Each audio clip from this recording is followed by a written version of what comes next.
Good morning, and welcome to Good Morning Tobago right here on Tobago Updates, guys.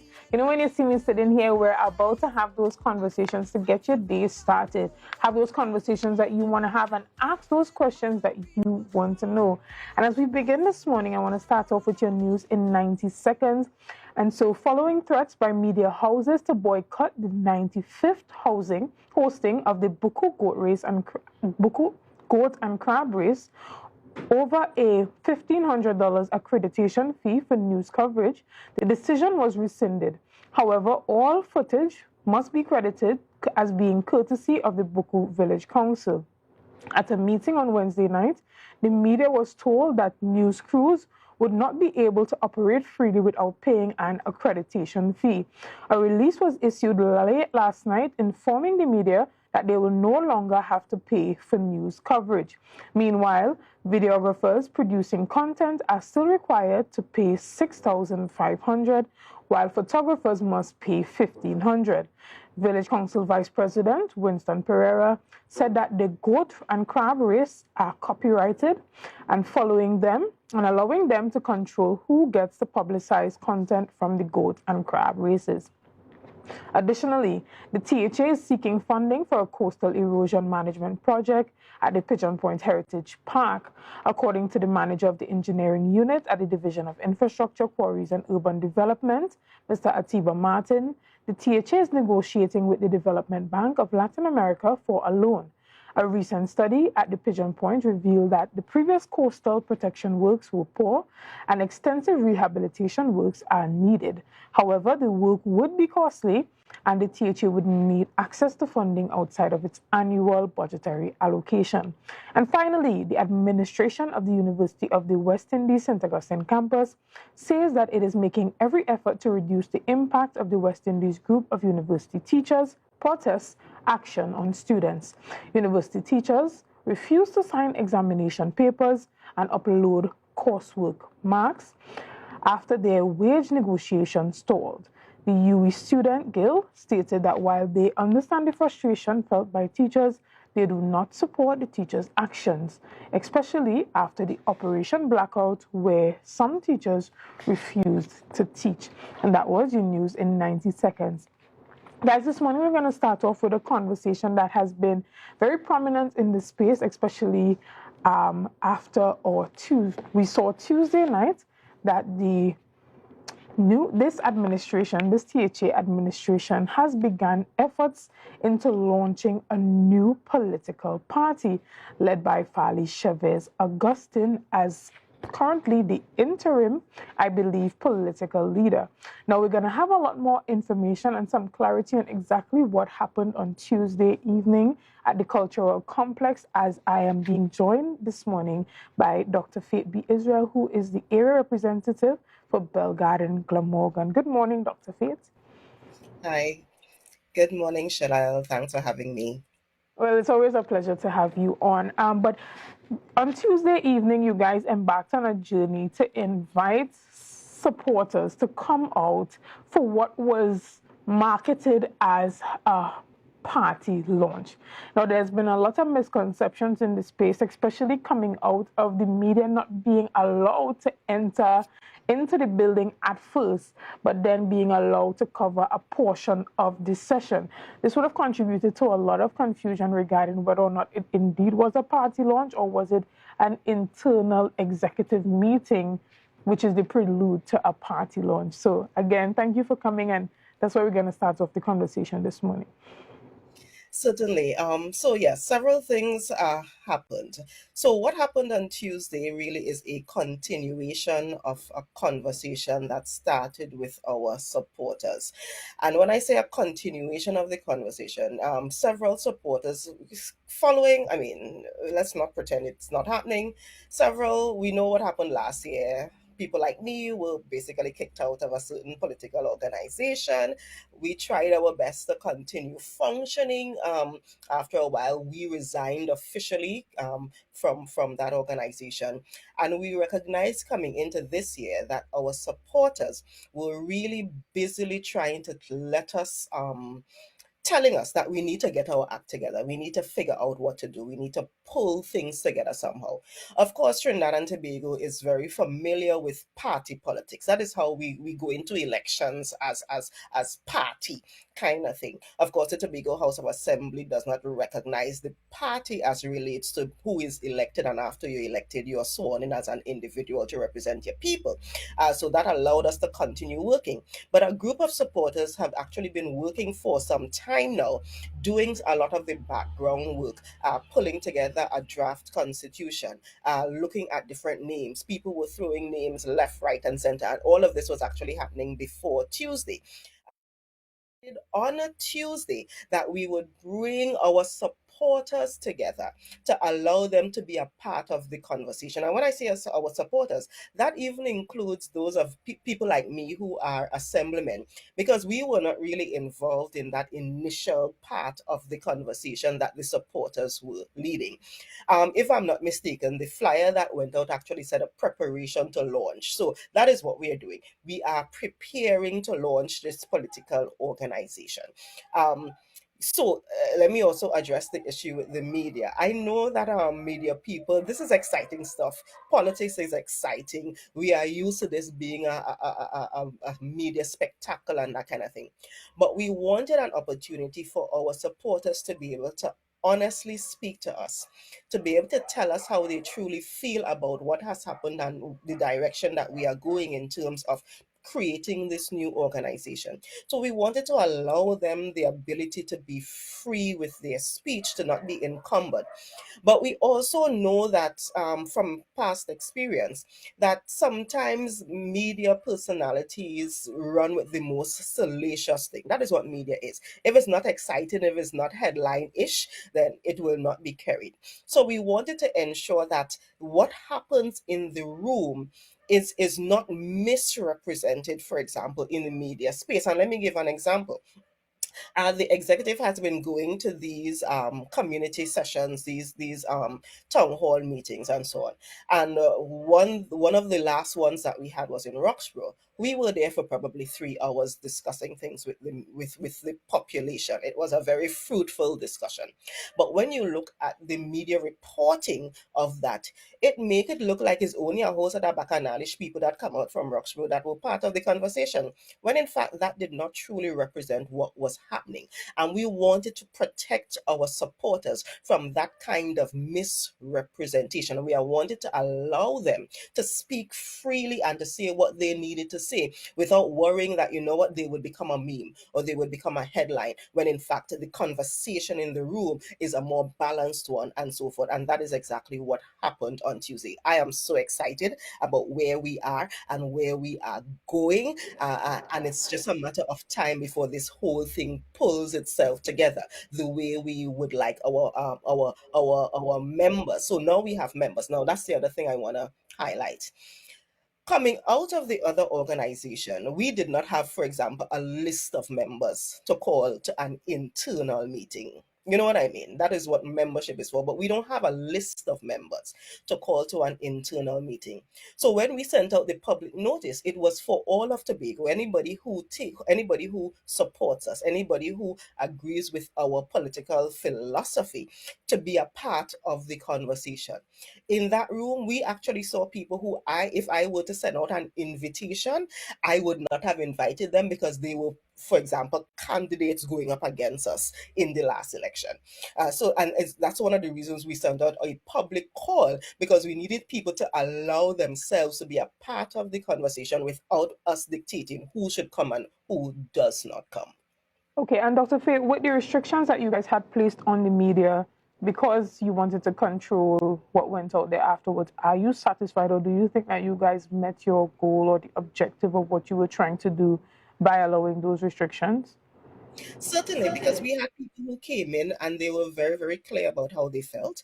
We had people who were very, very supportive. We had people who said that they were disappointed in how the whole thing happened last year and all of that. And we wanted to allow our supporters to be able to voice their concerns, but more importantly, to be part and parcel of this entire process of developing this political organization from the ground up. And that is what they were able to do at that meeting.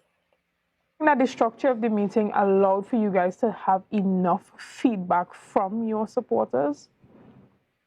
So I think it did. I am sure if we allowed it to go on, it will go on and on and on and on and on until probably all now we would have still been there talking. But that is why, for example, after a while, our interim political leader, Farley Chavez Augustine, basically said and asked the room, because again, this is a collaboration, ask the room, given that we have so many suggestions for names, so many suggestions for symbols, so many suggestions for color and all of those things, we are taking all of those suggestions. I don't know, there were people who were there taking notes and so forth, and they were even going up on the screen as people were talking. Now that we have all of these suggestions, the room actually picked a 5-member, I think, set of people who were in the room. The room said, we want this person and that person and that person to come together. We have given them a 2-week time period to work out, given what political organizations have already registered with EBC. So that means they have to look at what names were already registered, what symbols are already registered, what colors already registered with EBC, because you can't have duplications of those things. And based on everything that everybody said there, everything that we recorded, this 5-member team is now to come together and come up with no more than five options for name, symbol, color, and that thing. So when we come back to a meeting on the 17th of April, we can then vote for those things. Again, this was given all of the suggestions that came in. We had to agree that we had to continue the conversation, because I think that is the best way to go, given that there are rules about it, given that we have to check what EBC has and that kind of thing. Okay, and so with the misunderstanding of exactly what was going to happen on Tuesday in regards to it actually being a party launch or a preparation for a party launch, what type of changes are you guys looking forward to making in the future to ensure clarity across the board with the type of approach that you're taking to this new political party? So I think having conversations like these is what would help to have people understand exactly what we are doing. Now, all of this is new. Listen, as I said, as a secretary for Health, Wellness and Social Protection, now Deputy Chief Secretary, the first year it was my OJT year. We are all learning as we go along. And that is also happening as we build this political organization. This may be the first time in the history of Trinidad and Tobago, possibly even the history of the entire region, where a political organization is being built like this from the ground up. So of course we need to be able to communicate a little better. We will make mistakes, of course. That is not an issue. I am one of the first people who will admit if a mistake is made or a misunderstanding is made. We will continue having conversations about the process so that we are all on the same page, and we go forward from there. I think that the media, members of the media, were just so excited about this whole thing, given all of the bacchanal to it, because to be honest, all your media people like the bacchanal. Um, Given that part of it, there was an excitement surrounding it, which is fine. That is not an issue at all. And even as I was walking into the complex, I was joking with the members of the media, indicating that, yeah, we all really like this bacchanal thing, but that is fine.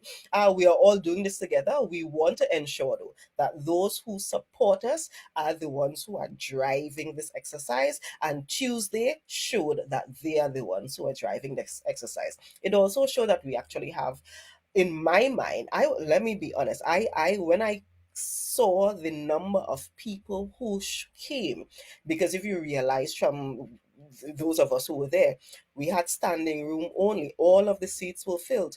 We even had to call Shaw Park and let them bring up some more chairs to put in a back room where people were just sitting and they couldn't even see what was going on. They just had to hear what was going on.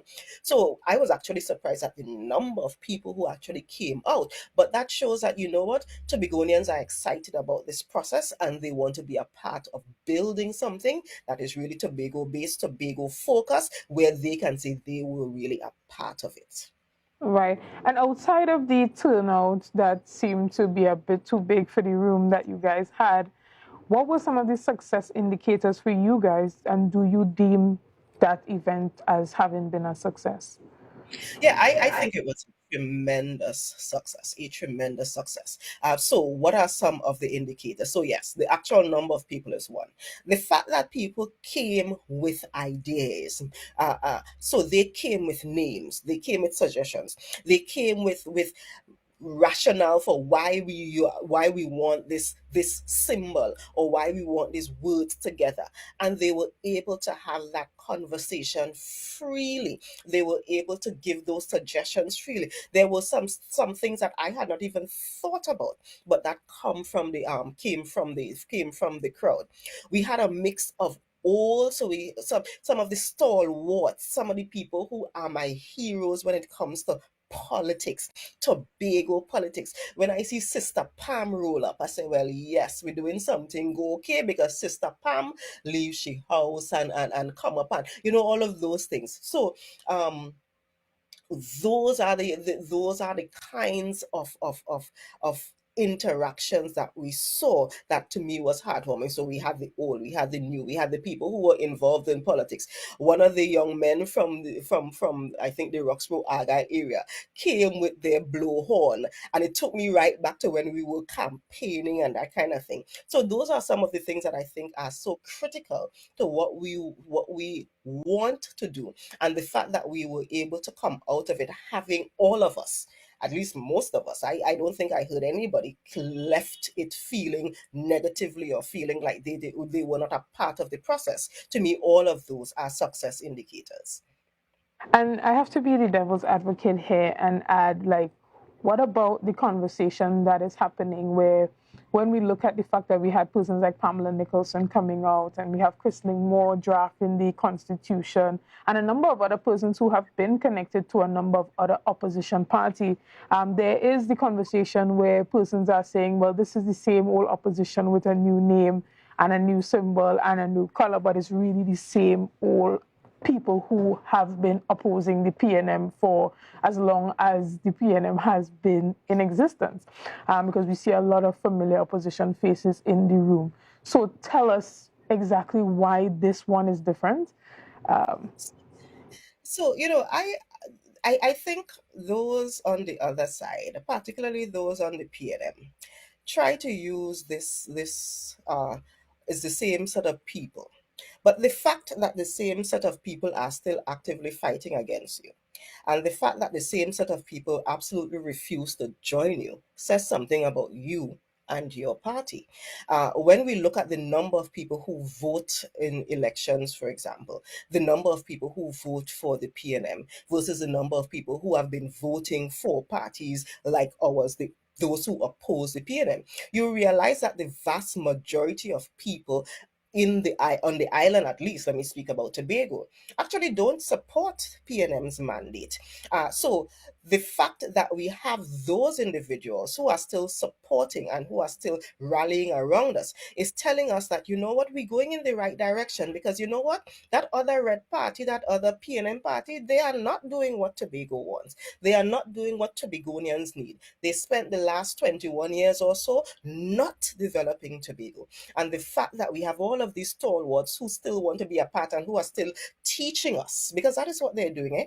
I look at those individuals and they're teaching us about the pitfalls that they fell into before and so forth, so that we would learn from them. I see that as a positive thing. I really don't know that the PNM should be boasting that it's the same old people, because it means that you have not grown supporters. The people who are supposed to be gravitating towards you as PNM, not doing it, and they are looking for any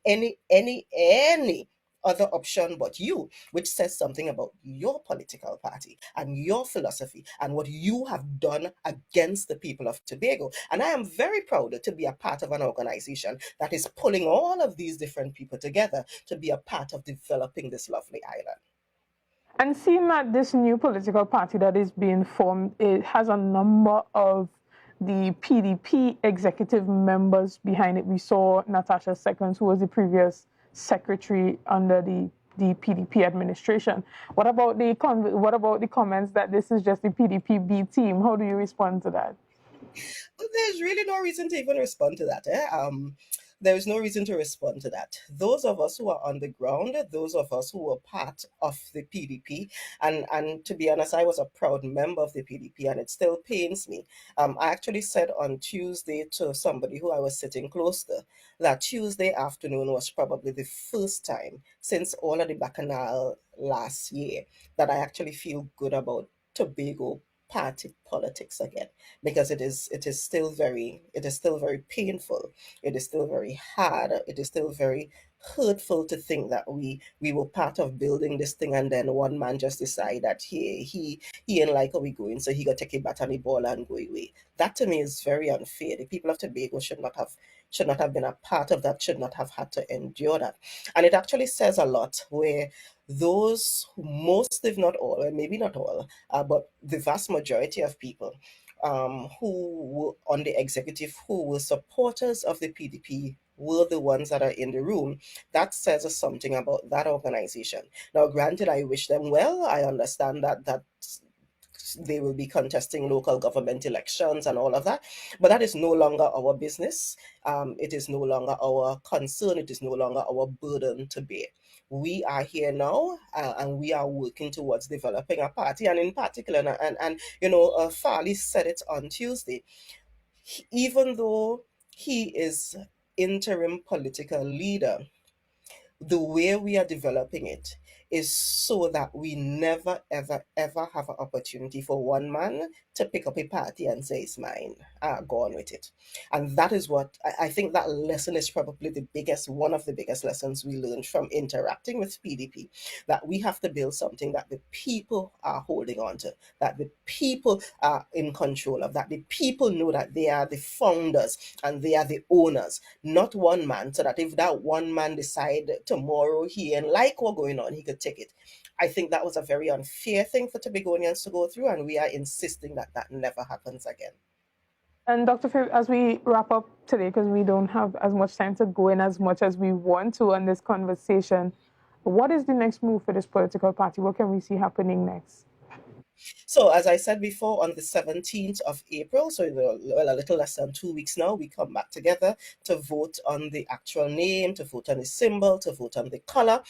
We will then start looking at the draft constitution that was prepared, because in essence, the constitutions for political parties tend to be pretty similar. So, as you mentioned before, Miss 𝙗⁴ Moore was the one who led the team, and it wasn't just her, there was actually a team of them that was pulled together to say, well, this works, this isn't working. We're looking at other political structures, political parties. Let's pull from them. We then look at that to see if it fits what we do, and then we roll out from there. I cannot promise you, for example, when the actual launch of the political party will happen, because all of this may take time. We may come back on the 17th, and everybody there decide, them five that all you come up with and working, so we can't vote on them, nobody like them, and we continue the process. Now, the good thing about us starting at this point is that we still have a little bit of time to do this work. And I think that the members of the Executive Council of the Tobago House of Assembly, because we are not leading this process, for example, this is not going to disrupt our functioning within the Executive Council, within the governance of Tobago. So we can still do that while the other members do what they need to do. And we will be able to really, truly build an organization that is worth being a part of. Thank you so much, Dr. Faith. Thank you again for joining us here on Tobago Updates. And we definitely have to continue this conversation because there's so much more to get into regarding this new party. Guys, if you just joined us, we just had Dr. Faith P. Israel as she clarified a number of things regarding the formation of the new political party led by Farley Chavez Augustine.